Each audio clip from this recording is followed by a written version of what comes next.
बस आज की इस वीडियो में हम जो है chapter number 1 chemistry class 9 part 3 का आगाज कर रहे हैं। ठीक है, तो क्वेश्चन नंबर 16 तक हमने पार्ट 2 तक पढ़ लिया था। तो आज की इस वीडियो में हम जो है क्वेश्चन नंबर 17 से स्टार्ट लेंगे। तो क्वेश्चन नंबर 1 क्या है हमारे पास, what is chemical formula. Chemical formula क्या होता है, किस तरीके से जो है हम इसको डिफाइन कर सकते हैं। तो जवाब क्या है, chemical formula represents a symbol of elements and ratios of elements to one another in a compound. ठीक है, इसको आसान भाषा में अगर बताऊं तो ये है कि हमारे पास कोई भी एलिमेंट्स होता है, फॉर एग्जांपल सोडियम है। ठीक है, तो सोडियम में हमारे पास उसका सिंबल क्या होता है, Na होता है। अच्छा, आगे बोल रहे एंड रेशियोज ऑफ एलिमेंट्स। अब हमारे पास बहुत से कंपाउंड्स भी होते हैं। कंपाउंड्स फॉर एग्जांपल हमारे पास H2O है। H2O में हाइड्रोजन कितने हैं, 2 हैं, और ऑक्सीजन कितने हैं, 1 है। तो रेशियो हमारे पास क्या हो गया, 2:1 का हो गया। तो केमिकल फॉर्मूला जो होता है वो रेशियो बता रहा होता है between the elements present in the compound. ठीक है, अब आगे क्या है, तो chemical formula tells us the number of atoms of each element in a compound with symbols. ये बात मैंने कुछ देर पहले बताई आपको। For example the chemical formula of water is H2O, which indicates that two atoms of hydrogen combines with one atom of the oxygen, or the chemical formula of ammonia NH3 shows that one nitrogen atoms combine with the three atoms of the hydrogen. H2O को मैंने थोड़ी देर पहले आपको example दे ही दी थी। Ammonia की क्या है, अगेन केमिकल फॉर्मूला से हमें पता चल रहा है कि नाइट्रोजन हमारे पास 1 है और हाइड्रोजन हमारे पास 3 है। तो रेशियो क्या हो गया, 1:3 का between nitrogen and the hydrogen. अब कंपाउंड क्या होता है, ठीक है। कंपाउंड एलिमेंट और कंपाउंड में क्या फर्क है, अक्सर ये भी हमारे पास जो है वो इसमें डिफरेंस आ जाता है। एलिमेंट्स हमारे पास सिंपली एक एलिमेंट है, यानी कि एक सब्सटेंस है जो कि फॉर एग्जांपल हमारे पास हाइड्रोजन है, तो वो हाइड्रोजन एक एलिमेंट है। जबकि कंपाउंड क्या होता है, दो या दो से ज्यादा एलिमेंट से मिलकर जो भी चीज बनती है, जो भी फॉर्मूला बनता है, जो भी स्पीशी बनती है, वो कंपाउंड कहलाता है। A compound is a substance formed when two or more elements are chemically bonded together in a fixed ratio by mass. As a result, a new entirely different properties possessing substance form. ठीक है, वही बात इन्होंने बोली है कि अच्छा, लेकिन एक और बात, जो भी हमारे पास दो या दो ज्यादा एलिमेंट अटैच होंगे वो केमिकली अटैच होंगे, फिजिकली नहीं। ठीक है, और किसी न किसी बॉन्डिंग के तहत जो है वो अटैच होंगे, और जो किस जिस रेशियो के हिसाब से वो अटैच हो रहे होंगे। फॉर एग्जांपल अगर वाटर की एग्जांपल हो तो हाइड्रोजन ऑक्सीजन का 2:1 का रेशियो है, तो उनके जो मासेस भी हैं इसी रेशियो के हिसाब से जो है वो ऐड हो रहे होंगे, जिसकी बदौलत हमारे पास जो स्पीशी तैयार होगी वो उसकी जो प्रॉपर्टी होगी वो बिल्कुल डिफरेंट होगी बनस्बत उसके जो एलिमेंट्स थे। फॉर एग्जांपल अगर मैं वाटर की बात करूं, वाटर बनता है हाइड्रोजन ऑक्सीजन से। हाइड्रोजन हमारे पास जो वो भी गैस है, ऑक्सीजन जो है वो भी हमारे पास गैस है। लेकिन जो H2O, जो दोनों के कंबाइन होने के बाद जो चीज बनती है वो क्या है, लिक्विड है। तो ये और उसकी जो प्रॉपर्टी है वो ऑक्सीजन हाइड्रोजन दोनों से बिल्कुल डिफरेंट है। In compounds, the type of bonds holding element may be ionic bonds और covalent में दोनों हो सकते हैं। ionic bonding भी हो सकती है। ionic मतलब ये होता है कि जब भी दो एलिमेंट्स आपस में कंबाइन होंगे तो वो अपने इलेक्ट्रॉन्स कंप्लीटली ट्रांसफर करके जाएंगे और उनके ऊपर चार्ज आ जाएगा। जो इलेक्ट्रॉन लूज करते हैं उनके पास पॉजिटिव चार्ज आ जाता है, जो इलेक्ट्रॉन गेन करते हैं उनके पास नेगेटिव चार्ज आ जाता है। यही जो नेगेटिव चार्ज पॉजिटिव चार्ज की जो अट्रैक्शन होती है वो आयनिक बॉन्डिंग कहलाती है। और कोवलेंटली में क्या होता है, उसमें इलेक्ट्रॉन कंप्लीटली ट्रांसफर नहीं होता बल्कि शेयरिंग ऑफ इलेक्ट्रॉन्स होता है। अच्छा, फॉर एग्जांपल यहाँ पर NaCl आ गया, यहाँ पे आयनिक बॉन्डिंग है। CuSO4 आ गया, ये भी ionic bonding. KBr again ionic bonding, are ionic bonds. अच्छा, उन्होंने आगे बता भी दिया। And H2O CH4 H2O are the covalent bonds. अच्छा, कुछ हमारे पास कॉमन कंपाउंड्स हैं। वाटर का H2O होता है, सिलिकॉन डाइऑक्साइड का SiO2 होता है, सोडियम हाइड्रोक्साइड का NaOH होता है, सोडियम क्लोराइड का NaCl होता है, सोडियम कार्बोनेट का Na2CO3 होता है, और 10H2। ये 10H2O ये वाटर के मॉलिक्यूल्स होते हैं जो कंबाइन हो जाते हैं अब हमारे मेन कंपाउंड के साथ। कैल्शियम कार्बोनेट का CaCO2 CaCO3 होता है, शुगर का C12H22O11 होता है, ammonia NH3, sulphuric acid H2SO4, calcium oxide CaO। ठीक है, अब आगे आ जाता है what is a mixture and how many types of mixtures are there. अगर कंपाउंड और मिक्सचर में क्या डिफरेंस आता है, ये भी पेपर में अक्सर आता है। अच्छा, मैं एक और वीडियो बनाऊंगा जिसमें सिर्फ और सिर्फ डिफरेंसेस की बात करूंगा जो भी हमारे पास चैप्टर 1 में या आगे भी मैं जो वीडियोस बनाऊंगा चैप्टर 2, चैप्टर 3, चैप्टर 4 के हवाले से, उसमें मैं डिफरेंसेस बताया करूंगा कि क्या क्या डिफरेंसेस आ सकते हैं और उनको किस तरीके से सॉल्व करना होगा पेपर में। अच्छा, अभी फिलहाल हम मिक्सचर की बात करते हैं कि मिक्सचर क्या है। व्हेन टू और मोर देन टू एलिमेंट्स और compounds physically combine without any fix ratio is known as the mixture. अच्छा, अच्छा, इससे पहले हमने जो कंपाउंड में पढ़ा था उसमें क्या था, फिक्स रेशियो था। अगर H2 हो तो हमेशा H2 होगा और H2 मॉलिक्यूल्स होंगे, 2 एटम्स होंगे और ऑक्सीजन का एक होगा। लेकिन जबकि मिक्सचर में क्या होता है, फिक्स रेशियो नहीं होता। एलिमेंट जो होते हैं वो कभी 2 लगे हुए होंगे, कभी 3 लगे हुए होंगे एंड सो ऑन। और ये फिजिकल अटैच होते हैं, केमिकली अटैच नहीं होते, यानी बॉन्डिंग यहाँ पे नहीं होगी। ठीक है, the components substances retain their chemical properties. अब पहले क्या था, जैसे मैंने बताया था कि हाइड्रोजन की अपनी एक प्रॉपर्टी थी, ऑक्सीजन की अपनी एक प्रॉपर्टी, जब वाटर बना तो प्रॉपर्टी बिल्कुल डिफरेंट हो चुकी है। जबकि यहाँ पर ऐसा नहीं होगा। जो हमारे पास एलिमेंट्स होंगे, कंबाइन होने से पहले जो उनकी प्रॉपर्टी थी वो सेम रहेगी, कंबाइन होने के बाद भी जो उनकी प्रॉपर्टी है वो वही रहेगी, चेंज नहीं होगी। Mixtures can be separated again by physical method as filtration, evaporation, distillation and crystallization. जिस तरीके से हमने H2O बनाया था, तो हम अगेन H2 और O को अलग अलग नहीं कर सकते फिजिकली। हमें जो है वो प्रोसेस में डालना पड़ेगा जिससे हाइड्रोजन और ऑक्सीजन अलग कर सके, तो वो भी केमिकल प्रोसेस होगा। जबकि हम जो हमारे पास मिक्सचर होते हैं उनको फिजिकली मेथड से अलग कर सकते हैं। वो कौन कौन से मेथड है? फिल्ट्रेशन है, एवोपरेशन है, डिस्टिलेशन है एंड क्रिस्टलाइजेशन है।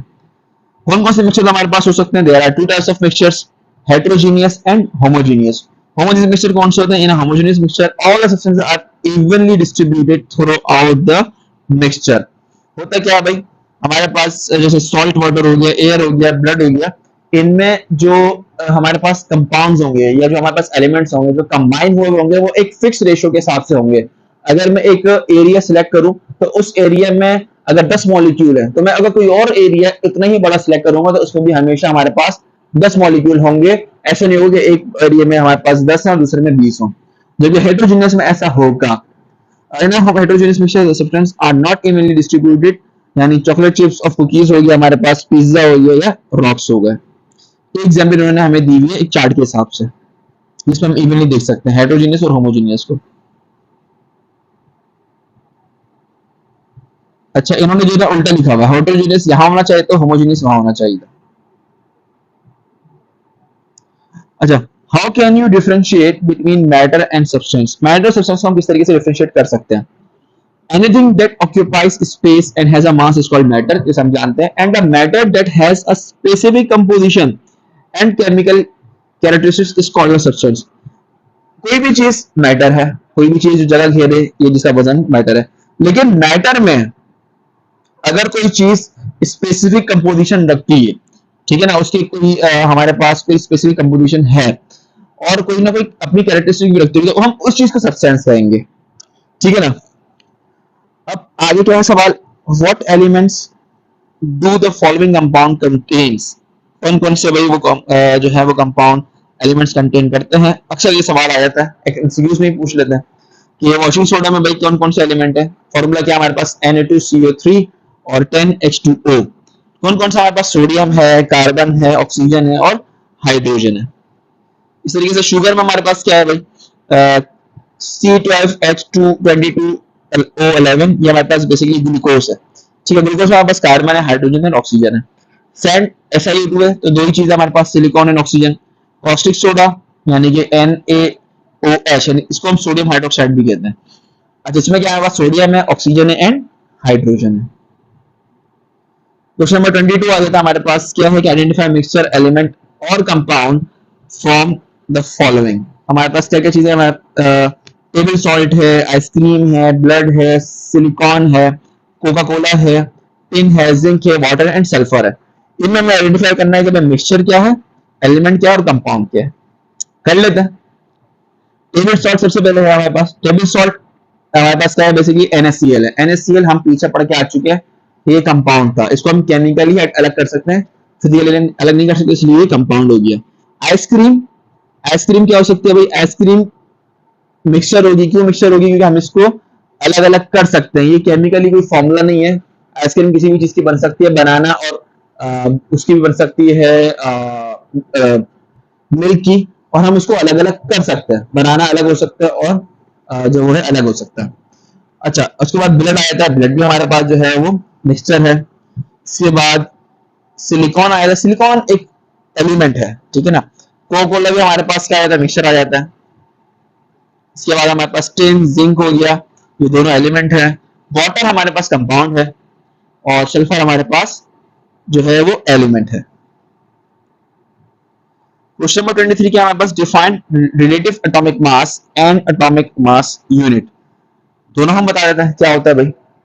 रिलेटिव एटॉमिक मास क्या होता है, the relative atomic mass of an atom is the average mass of a naturally occurring isotopes compared to carbon which is carbon 12। हम ये बात जानते हैं कि हमारे पास जो भी एटम्स होते हैं उनके आइसोटोप्स पाए जाते हैं। आइसोटोप्स क्या होता है, आइसोटोप्स किसी भी एलिमेंट के जो है एटॉमिक नंबर तो सेम होता है लेकिन एटॉमिक मास उनका डिफरेंट हो जाता है। फॉर एग्जांपल अगर हम क्लोरीन की बात करें तो क्लोरीन के जो हमारे पास दो किस्म के आइसोटोप्स पाए जाते हैं, क्लोरीन 35 और इसके अलावा क्लोरीन 37। जो इनका रेशियो आता है वो आता है 37 हमारे पास एक होता है और 35 हमारे पास तीन होते हैं। अगर हम प्रोबेबिलिटी की बात करें कि जब हम क्लोरीन देखेंगे तो तीन हमारे पास 35 के होंगे और एक हमारे पास 37 का होगा, तो हम मीन निकाल कर हम कह देते हैं कि भाई इसका जो एटॉमिक वेट होगा वो होगा 35.5। ठीक है, तीन दफा 35 है, एक दफा 37, जब हमने मीन दिया तो 35.5 आया। इस तरीके से कार्बन का जो है हमारे पास वो है 1/12, यानी 12 जो है हमारे पास अगर वो होंगे अपना एटॉमिक 12 के एटॉमिक मास होगा अगर, तो एक होगा हमारे पास दूसरा कार्बन 13 का। तो ए हमारे पास क्या हो गया, average mass of an one atom of an element divide by 1/12 multiply the mass of one atom of the carbon 12। ये हमारे पास फॉर्मूला होता है। एवरेज मास आ गया हमारे पास वन एटम का और इसके अलावा हमारे पास 1/12 हमने लिया the mass of the one atom of carbon. के मास क्या है भाई इसका, 1/12 का। ठीक है, अच्छा, एटॉमिक मास यूनिट हमारे पास क्या आता है, the unit of relative atomic mass is called the atomic mass unit. इसका यूनिट जो होगा हमारे पास एटॉमिक मास यूनिट होगा with the symbol of AMU. और हम ये बात जानते हैं कि 1 एएमयू बराबर होता है किसके, 1.66 एक्सपोनेंट की पावर -24 ग्राम के। ठीक है भाई, अब आगे चलते हैं। What is a chemical formula and how many types of chemical formula are there. Chemical formula हमने जो है वो थोड़ा बहुत ऊपर भी पढ़ा था, लेकिन इसको मजीद हम डीपली पढ़ेंगे। The compounds are represented by the chemical formula as elements are represented by the symbols with respect to valencies। valencies के हिसाब से जो है हम दो एलिमेंट्स होते हैं हमारे पास वो अपने आप को अरेंजमेंट कर लेना। फॉर एग्जांपल अगर जो हमारे पास कोवलेंट बॉन्डिंग हो रही है किस चीज की, NaCl की हो रही है, तो हम ये बात जानते हैं कि सोडियम एक इलेक्ट्रॉन लूज करना चाहेगा ताकि उसके ऑक्टेट रूल में जो एक इलेक्ट्रॉन है वो खत्म हो जाए और उसका ऑक्टेट रूल एम्प्टी हो जाए। और इस तरीके से क्लोरीन जो है वो चाहेगा एक इलेक्ट्रॉन उसके पास आ जाए क्योंकि उसके वैलेंस शेल में 7 इलेक्ट्रॉन्स थे और जब एक इलेक्ट्रॉन आ जाएगा तो उसका जो वैलेंस शेल है वो कंप्लीट हो जाएगा, 8 इलेक्ट्रॉन्स आ जाएंगे। तो हम ये बात जानते हैं कि दोनों के वैलेंसीज क्या है, सोडियम के +1 है और क्लोरीन के -1 है। तो अपने अपने जो है वो वैलेंसीज के हिसाब से इन दोनों ने अपना अपना कनेक्ट किया और +1 और -1 चार्ज के हिसाब से इन दोनों ने अपने आप को आयोनिकली अटैच कर लिया। ठीक है, हम ये बात जानते हैं chemical formula is of two types, दो टाइप्स के हमारे पास केमिकल फॉर्मूला होता है, एम्पेरिकल फॉर्मूला और मॉलिक्यूलर फॉर्मूला। एम्पेरिकल फॉर्मूला हमारे पास क्या है, the formula showing minimum relative number of each type of atom in a molecule is called the empirical formula। हमारे पास कोई भी फॉर्मूला हो सकता है, ठीक है ना। फॉर एग्जांपल हमारे पास NaCl है, अब NaCl में तो एक एक ही है हमारे पास एटम, Na और Cl का भी एक एटम है, तो ये तो सिंपलेस्ट फॉर्मूला खुद ही है। लेकिन अगर हमारे पास फॉर एग्जांपल हो शुगर हमारे पास, उसमें क्या था हमारे पास C12H जो है मेरे ख्याल 22 था एंड ऑक्सीजन भी जो है ना 11 22 और मेरे ख्याल से ऑक्सीजन भी 11 था। तो वहां पर अगर सिंपल समझेंगे तो क्या हो जाएगा, C1H2 और O1 अगर हम उसको सिंपलेस्ट रेशियो में लेकर आए तो वो हमारे पास क्या कहलाएगा, एम्पिरिकल फॉर्मूला कहलाएगा। अच्छा, empirical formula shows the simplest ratio of each atom present in the molecule. Empirical formula does not show the actual number of atom in the molecule, actual number वो नहीं बताएगा। और empirical formula tells us the type of the elements present in, अब types बता देगा कि भाई कौन कौन से टाइप के हमारे पास एलिमेंट मौजूद है। For example carbon, hydrogen, oxygen था शुगर के अंदर। अब इन्होंने एग्जांपल भी बता दिए और अगेन इन्होंने शुगर का भी नीचे बताया। Benzene has molecular formula of C6H6। which has the simplest ratio of hydrogen and carbon which is 1:1. दोनों का रेशियो क्या है 1:1 का है, तो एम्पिरिकल फॉर्मूला क्या हो जाएगा CH हो जाएगा। इस तरीके से ग्लूकोज का हमारे पास क्या था C6H12O6, it shows the ratio है, और इसमें हमारे पास रेशियो क्या हो गया 6 12 और 6 का, यानी कि अगर हम 6 से डिवाइड कर दें सबको तो 1 2 और 1 का हो जाएगा, तो रेशियो क्या हो गया 1:1। तो एम्पिरिकल फॉर्मूला क्या हो गया हमारे पास CH2O। अच्छा, मॉलिक्यूलर फॉर्मूला क्या होगा, इसकी अपोजिट होगा, मॉलिक्यूलर फॉर्मूला होगा जो एक्चुअल आपको रेशियो बता रहा होगा। Molecular formula is the formula that shows the actual number of atoms of each element present in a molecule. ठीक है, molecular formula is derive from an empirical formula, empirical formula से वो derive किया जाता है। ठीक है, and molecular formula mass calculated by adding the atomic weight of its atom, और किस तरीके से ये कैलकुलेट होगा, ऐड करेंगे हम इसके एटॉमिक वेट्स को। Molecular formula of a compound may be the same or multiple of the empirical formula, same भी हो सकता है और मल्टीपल भी हो सकता है। ठीक है ना, फॉर एग्जाम्पल अगर हम बेंजीन की बात करें, बेंजीन में C6H6 था, ठीक है, ऊपर ये रहा, तो एम्पिरिकल फॉर्मूला का जो भी होगा वो 6 टाइम्स ज्यादा होगा मोलिकुलर फॉर्मूला। अच्छा, आगे चलते हैं हम, फॉर एग्जाम्पल से आ जाता है कि एग्जांपल हमारे पास क्या है इसकी, the molecular formula of the benzene is C6H6 which has 6 carbon and 6 hydrogen atoms. Molecular formula of the benzene is an integral multiple of 1 2 3 etc. It's empirical formula, integral multiple होगा इसका 1 multiplied 2 2 3 4 या 6, n जो है हमारे पास हम जानते हैं कि 6 होगा। अच्छा, यहाँ पे हमारे पास कुछ एग्जांपल्स हैं कंपाउंड की एम्पिरिकल फॉर्मूला और मॉलिक्यूलर फॉर्मूला की, अक्सर पेपर में आ जाता है ये चीज भी। कार्बन डाइऑक्साइड फॉर्मूला क्या है CO2, क्या ये सिंपलेस्ट है, बिल्कुल सिंपलेस्ट है, इससे ज्यादा हम इसको नहीं तोड़ सकते। कार्बन डाइऑक्साइड CO2 ये रहेगा, इसका मॉलिक्यूलर फॉर्मूला भी। ग्लूकोज एम्पिरिकल फॉर्मूला इसका क्या है CH2O, लेकिन इसका मॉलिक्यूलर फॉर्मूला क्या है C6H12O6, यानी 6 टाइम्स ऑफ CH2O है। हाइड्रोजन पेरोक्साइड का HO, इसका एम्पिरिकल फॉर्मूला हो गया, मॉलिक्यूलर फॉर्मूला इसका हो गया H2O2। Benzene CH, molecular formula क्या हो गया C6H6। एसिटिक एसिड क्या हो गया CH2O, जबकि इसका मॉलिक्यूलर फॉर्मूला क्या है CH3COOH। अच्छा, define atomic number and atomic mass with examples, ये बड़ा इंपॉर्टेंट सवाल है और इसको समझना भी लाजमी है, जरूरी है। अच्छा, एटॉमिक नंबर क्या होता है, atomic number is the number of proton present in the nucleus in an atom of any element. हम ये बात जानते हैं नंबर ऑफ प्रोटॉन्स कहां होता है, नंबर ऑफ प्रोटॉन होते हैं हमारे न्यूक्लियस के अंदर, और न्यूक्लियस में हमारे पास जितने भी नंबर ऑफ प्रोटॉन होंगे वो उसका एटॉमिक नंबर होगा। ठीक है, it is represented by the symbol Z, Z से हम इसको रिप्रेजेंट करते हैं। All atoms of an element have the same atomic number due to the presence of the same number of proton, तमाम elements के जो है वो सेम एटॉमिक नंबर होगा ड्यू टू द, अच्छा all atoms, sorry all atoms, जितने भी atoms पाए जाएंगे उस एलिमेंट के अंदर तमाम एटम्स का जो एटॉमिक नंबर होगा वो बिल्कुल सेम होगा, कि तमाम एटम के अंदर जो न्यूक्लियस है उसमें नंबर ऑफ प्रोटॉन्स सेम होंगे। For example all oxygen atoms have 8 protons due to its atomic number is 8। अच्छा, एटॉमिक मास क्या होगा, एटॉमिक मास होता है the sum of the number of protons and number of neutrons present in a nucleus of an atom of any element. It is represented by the symbol A and calculated by Z plus N, where N is the number of neutrons. Atomic mass क्या होगा हमारे पास, number of proton plus number of neutron, दोनों के दोनों जो है वो न्यूक्लियस के अंदर होता है। ठीक है, उन दोनों का हम सम करेंगे तो हमारे पास जो भी आंसर आएगा वो उसका एटॉमिक मास होगा। For example nitrogen has 7 proton and 7 electrons, then the atomic mass of the nitrogen will be 14, 7 + 7 14 होगा हमारे पास। प्रोटॉन भी कितने हैं 7, न्यूट्रॉन भी कितने 7, और दोनों को जब हम ऐड करेंगे तो हमारे पास 14 आंसर आएगा। ठीक है, यहाँ जो 7 इलेक्ट्रॉन्स लिखे हुए इलेक्ट्रॉन्स नहीं होगा, यहाँ पे न्यूट्रॉन्स होंगे। अब हमारे पास सवाल क्या है, explain molecular mass and formula mass with examples. Molecular mass हमारे पास क्या है, the molecular mass is the sum of atomic masses of all the atoms present in one molecule of a substance. For example, the molecular mass of CO2 is 44 AMU and H2O is the 18 AMU. अच्छा, molecular mass क्या होगा, जितने भी हम ऊपर atomic mass पढ़ के आ रहे हैं, हमारे पास कोई भी मॉलिक्यूल होगा, फॉर एग्जांपल हमारे पास CO2 है या हमारे पास H2O है, इसके अंदर जितने भी एलिमेंट्स हैं उनके नंबर्स के साथ जितने भी होंगे अगर हम उनको ऐड कर लें तो जो भी आंसर आएगा वो हमारे पास क्या होगा, मॉलिक्यूलर मास होगा।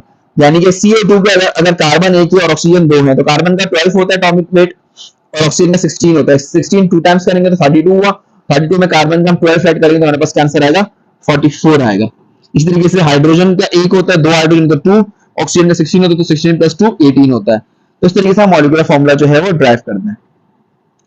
अच्छा, फॉर्मूला मास क्या है हमारे पास, the ionic compounds which forms three dimensional solid crystals, for example हमारे पास NaCl आ गया, are represented by the dy their formula units, ठीक है। In such cases formula mass calculated by the sum of atomic masses of all atoms in formula unit is called the formula mass of that substance. For example, formula mass of the sodium chloride is 58.5। अब हमारे पास ionic compounds होते हैं, for example NaCl हो गया मिसाल के तौर पे, इन्होंने सोडियम क्लोराइड की एग्जाम्पल दी हुई है, तो वो क्या बनाता है, क्रिस्टल्स बनाते हैं। अब तमाम क्रिस्टल्स का अगर मैं बेसिक यूनिट देखूं तो हमारे पास क्या होगा, एक सोडियम होगा उनमें और एक क्लोरीन होगा। अगर मैं सोडियम और क्लोरीन को ऐड कर दूं, यानी सोडियम का 23 और क्लोरीन का 35.5, उन दोनों को जब मैं ऐड करूंगा तो मेरे पास जो भी आंसर आएगा वो जो आया 58.5, तो वो हमारे पास क्या होगा, फॉर्मूला मास होगा। ठीक है, अब क्वेश्चन नंबर 27 देख लेते हैं। 27 क्या हमारे पास, what do you mean by the chemical species. Chemical species से आपका क्या ताल्लुक है, क्या मायने रखते हैं आप, और explain ions, molecular ions and the free radical. Chemical species क्या है हमारे पास, if one molecule is identical to another we can say they are the same chemical species. अगर कोई मॉलिक्यूल है वो बिल्कुल सेम प्रॉपर्टीज रखता है किसी दूसरे एलिमेंट से या दूसरे कंपाउंड से या दूसरे मॉलिक्यूल से, तो हम कहेंगे कि यार ये जो हमारे पास केमिकल स्पीशीज है वो सेम है। Chemical species is the chemical entity such as a particular atom, ion और मॉलिक्यूल। जो हमारे पास केमिकल स्पीशीज होंगी वो केमिकल एंटिटीज होंगी। एंटिटीज मतलब हमारे पास जो हमारे पास बेसिक यूनिट्स होंगे बेसिक केमिकल्स के, वो बेसिक यूनिट्स हमारे पास क्या है, एटम्स हो सकते हैं, आयन्स हो सकते हैं या मॉलिक्यूल्स हो सकते हैं। ठीक है, अब हम बारी बारी देख लेते हैं।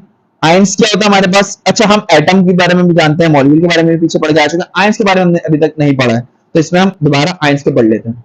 आयंस क्या होता है हमारे पास, आयंस इज एन एटम और group of atoms having a charge on it. कोई भी ऐसा एटम जो अपने इलेक्ट्रॉन लूज करने के बाद, अगर हम उसने इलेक्ट्रॉन लूज करें तो पॉजिटिव चार्ज आ जाएगा, और अगर इलेक्ट्रॉन उसने गेन करे तो उसके ऊपर नेगेटिव चार्ज आ जाएगा। जब भी, अच्छा ये ग्रुप ऑफ कंपाउंड में भी हो सकता है ऐसा, फॉर एग्जाम्पल कार्बोनेट, कार्बोनेट हमारे पास CO3 होता है, CO3 पे -2 चार्ज होता है। इसी तरीके से सल्फेट की अगर मैं एग्जांपल लूं, सल्फेट SO4 होता है, उसके ऊपर -2 चार्ज होता है। तो इस तरह के कंपाउंड पे भी हमारे पास अगर चार्ज है तो भी हमारे पास आयंस कहलाएंगे, और अगर किसी एटम के ऊपर चार्ज है, फॉर एग्जाम्पल सोडियम के ऊपर प्लस चार्ज है या क्लोरीन के ऊपर नेगेटिव चार्ज है, और दोनों दोनों कंबाइन होकर हमारे पास क्या बनाते हैं, NaCl बनाते हैं। तो अगर मैं उस NaCl को वाटर में डालूं तो वाटर में डालने के बाद वो डिसोसिएट हो जाएंगे, एक दूसरे से अलग हो जाएंगे, और सोडियम अपने ऊपर पॉजिटिव चार्ज लेके अलग होगा और क्लोरीन अपने ऊपर नेगेटिव चार्ज लेके अलग होगा। तो सोडियम भी हमारे पास आयन होगा और क्लोरीन भी हमारे पास आयन होगा जब उनके ऊपर चार्ज है, और जिस स्पीशी के ऊपर पॉजिटिव चार्ज होगा वो हमारे पास कैटायन कहलाती है, और जिस स्पीशी के पास नेगेटिव चार्ज होगा वो कैटायन कहलाती है। ठीक है, तो यही बात वो बोल रहे हैं कि द चार्ज में बी पॉजिटिव और negative, there are two types of ions, cation and anion, थोड़ी देर पहले मैंने बताया आपके पास, और NaCl की इन्होंने एग्जांपल दी है। The cation are formed when an atom loses electrons from its outermost shell, ये मैंने बताया दिया आपको। For example sodium plus potassium plus are cations. The following question shows the, अब ये फॉलोइंग क्वेश्चन बता रही है, देखें सोडियम पहले सिंपल एलिमेंट था, जब उसने रिएक्शन किया तो अपने ऊपर से एक इलेक्ट्रॉन उसने लूज कर दिया तो पॉजिटिव चार्ज उसके ऊपर आ गया। जबकि Nn हमारे पास क्या है कि Nni एन एटम और group of atom that has a negative charge on it is called Nni। Anion is formed by the gain or addition of the electron, electron वो गेन करेगा to an atom, for example chlorine and oxygen। The following example shows the formation of an anion by the addition of electron to an atom। किस तरीके से addition, वो addition कहां से होगी, कोई ना कोई इलेक्ट्रॉन लूज करेगा, फॉर एग्जांपल सोडियम का इलेक्ट्रॉन लूज किया तो वही लूज हुआ इलेक्ट्रॉन क्लोरीन लेगा, और लेने के बाद अपने ऊपर वो नेगेटिव चार्ज ले आएगा। अच्छा ये पॉजिटिव चार्ज क्यों आता है, नेगेटिव चार्ज क्यों आता है, ये मैं आपको बता देता हूँ, बिल्कुल बता देता हूँ। ठीक है, अगर हम काउंट करें किसी भी एलिमेंट में तो उस आप देखिएगा कि उसके नंबर ऑफ प्रोटॉन और नंबर ऑफ इलेक्ट्रॉन हमेशा सेम होंगे। नंबर ऑफ इलेक्ट्रॉन पे नेगेटिव चार्ज होता है और नंबर ऑफ प्रोटॉन पे पॉजिटिव चार्ज होता है। तो अगर मैं फॉर एग्जाम्पल सोडियम की एग्जाम्पल लूं, सोडियम के नंबर ऑफ इलेक्ट्रॉन जो आउटर मोस्ट शेल में वो भी 23 होंगे और उसके जो प्रोटॉन है वो भी 23 होंगे। अगर वो इलेक्ट्रॉन लूज कर देता है सोडियम, तो उसके आउटर मोस्ट शेल में 22 इलेक्ट्रॉन्स हो गए, लेकिन जो उसके प्रोटॉन है वो तो 23 ही रहे, क्योंकि वो तो न्यूक्लियस के अंदर है, वो तो कहीं नहीं जा सकते। तभी तो एटॉमिक मास, एटॉमिक नंबर जो हमेशा सेम रहता है। ठीक है, अब जब वो इलेक्ट्रॉन लूज हो गया, तो जो हमारे पास इक्वेशन थी इलेक्ट्रॉन और प्रोटॉन की, वो डिफरेंट हो चुकी है। इलेक्ट्रॉन एक कम हो चुका है, प्रोटॉन एक ज्यादा हो चुका है, प्रोटॉन के ऊपर पॉजिटिव चार्ज है, तो इसलिए ओवरऑल चार्ज जो है हमारे पास एटम का वो पॉजिटिव हो जाता है। ठीक है, ओवरऑल पे एक इलेक्ट्रॉन लूज हो चुका है। ठीक है, अब अगर मैं क्लोरीन की बात करूं, क्लोरीन के ऊपर 17 उसका एटॉमिक नंबर है, तो 17 प्रोटॉन है और 17 इलेक्ट्रॉन है। अब एक इलेक्ट्रॉन उसने गेन कर लिया, तो नंबर ऑफ इलेक्ट्रॉन उसके ऊपर क्या क्या क्या हो गया, ज्यादा हो गया, एक इलेक्ट्रॉन ज्यादा हो गया, प्रोटॉन तो वही का वही रहा 17, तो 18 इलेक्ट्रॉन हो गए और प्रोटॉन हमारे पास 17 ही है, तो एक इलेक्ट्रॉन जो है वो ज्यादा हो गया, जिसकी वजह से ओवरऑल जो एटम का चार्ज आ गया वो आ गया नेगेटिव। इसी तरीके से मॉलिक्यूलर आयंस भी होते हैं, उनमें भी सेम कहानी है। When the molecule loses or gains electrons called molecular ions. Molecular ions also possess positive or negative charges like an anion, वही बात मैंने बताई थी। If it has a negative charge known as ionic molecule, negative charge है तो ionic molecule कहलाएगा, और अगर पॉजिटिव चार्ज है तो cationic molecule कहलाएगा। फॉर एग्जाम्पल CH4 प्लस, इस पूरे जो कॉम्प्लेक्स था CH4 था, उसमें से एक इलेक्ट्रॉन जा चुका है, वो किसी भी वजह से जा चुका है, जा सकता है। ठीक है ना, तो अगर पॉजिटिव चार्ज है तो वो क्या कहलाएगा, कैटायनिक मॉलिक्यूल कहलाएगा। ठीक है, इस तरीके से हमारे पास फ्री रेडिकल्स भी होता है। फ्री रेडिकल्स क्या होता है, free radicals are the atoms और group of atoms having some unpaired electrons. Unpaired electrons अगर किसी भी स्पीशी के पास हैं, तो वो हमारे पास जो है वो क्या कहलाएंगे, फ्री रेडिकल्स कहलाएंगे। It is represented by the putting a dot over the symbol of an electron. किस तरीके से हम इसको रिप्रेजेंट करेंगे, जो भी एलिमेंट होगा उसके ऊपर हम डॉट शो कर देंगे। वो एटम भी हो सकता है या वो ग्रुप ऑफ एटम भी हो सकता है, यानी कि CH3। तो ये इसके ऊपर जो एक अनपेयर्ड इलेक्ट्रॉन होगा, वो अनपेयर्ड इलेक्ट्रॉन जो है वो किस तरीके से खत्म होगा, वो आगे जाके किसी से रिएक्शन करेगा और अपना अनपेयर्ड इलेक्ट्रॉन किसी को दे देगा। ठीक है, free radicals are formed when homolytical breakage of the bond between two atoms takes place by the absorption of heat or light energy. Free radicals is very reactive chemical species. अच्छा, ये बनेंगे कैसे, और नॉर्मली नहीं बनते। Normally ये कब बनते हैं, जब हम किसी भी कंपाउंड पे जो है वो एक्सेसिव हीट देते हैं, बहुत ज्यादा एनर्जी देते हैं, तो होता क्या है, वो स्पीशीज अपने अपने इलेक्ट्रॉन लेके निकल जाती है, साइड हो जाती है। ठीक है, लेकिन वो इलेक्ट्रॉन लेके तो साइड तो हो जाएंगी, लेकिन जो इलेक्ट्रॉन लेंगी एनर्जी के साथ लेंगी वो, और जब भी उनको मौका मिलेगा वो अपना इलेक्ट्रॉन देना पसंद करेंगे और बहुत ज्यादा एनर्जी जो है वो रिलीज करेंगी। तो ये जो होते हैं फ्री रेडिकल्स बहुत ज्यादा रिएक्टिव होते हैं और फौरन जो है वो रिएक्शन करना चाहते हैं। तो आज की इस क्लास में मैं यहीं पे रोकता हूँ। ठीक है ना, क्वेश्चन नंबर 27 तक, और नेक्स्ट क्लास में मैं जो पार्ट 4 होगा इस चैप्टर का, उसमें जो है मैं क्वेश्चन नंबर 28 से स्टार्ट लूंगा और कोशिश करूंगा मैं चैप्टर को एंड कर दूं पार्ट 4 में, और उसके बाद हम जो है वो चैप्टर नंबर 2 स्टार्ट करेंगे। Thank you very much.